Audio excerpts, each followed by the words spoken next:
kali terjadi epilepsi itu akan menimbulkan efek samping. Kebanyakan mayoritas orang-orang epilepsi yang tadinya IQ-nya tinggi itu bisa menjadi IQ rendah. Biasanya kemampuannya bisa menyetir, itu tidak bisa menyetir, bisa rendah. Ingatannya, memorinya bisa menjadi jangka pendek.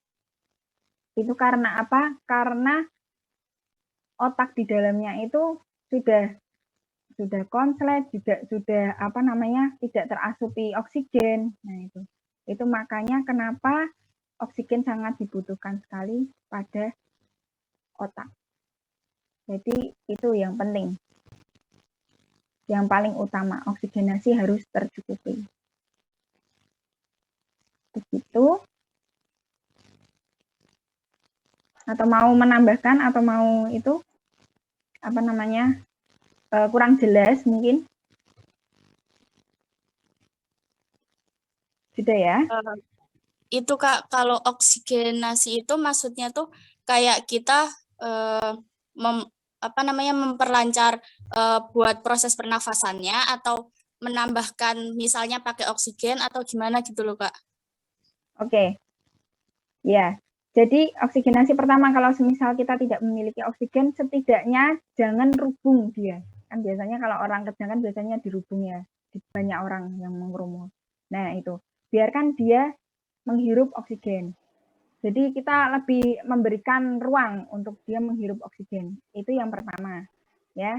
Lalu ketika dia sudah sadar, ya, kalau semisal ada oksigen tambahan seperti ada oksikan atau mungkin tabung oksigen, berikan itu. Gitu. Jadi yang dimaksud untuk ketika kejang, usahakan oksigenasinya terbutuhi itu maksudnya adalah tidak mengerumbung, misal tidak berkerumun ke dia. Lalu tidak juga malah menutupi kan biasanya kan ditutupi itu ya, dimasukkan kain kan gitu. Tapi hidungnya juga dimasukin kain. Nah, itu yang namanya tidak memberikan oksigenasi yang bagus gitu ya. Jadi usahakan dia masih bisa bernafas dengan bagus, usahakan udara di sekitar itu cukup. Udah gitu saja. Kalau dia kejangnya di tempat yang singup, yang lembab, yang tidak ada saluran, tidak ada ventilasi, bawalah ke tempat yang udara luar gitu ya. Yang dimaksud seperti itu. Ya, baik Kak, terima kasih. Oke, ya. Satu pertanyaan lagi, siapa yang ingin bertanya? Saya bertanya Kak. Saya Kak. Iya, silakan Dek. Saya Berlian Hendratul Mahya dari kelompok 13 Nitrobakter.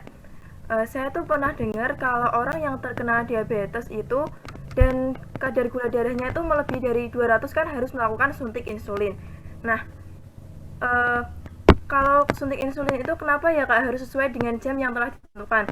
Kira-kira kalau tidak sesuai dengan jam yang ditentukan itu apa ya Kak yang terjadi? Terima kasih.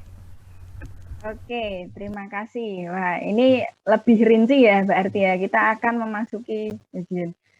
Ini informasi lebih dalam lagi ya mengenai diabetes mellitus ya. Jadi yang namanya diabetes mellitus itu adalah kadar gula tidak normal.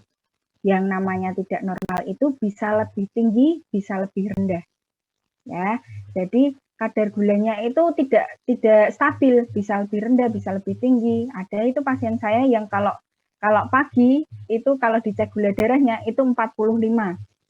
Ya, jadi hipoglikemi. Ada kalau waktu siang habis makan itu 350. Nah, itu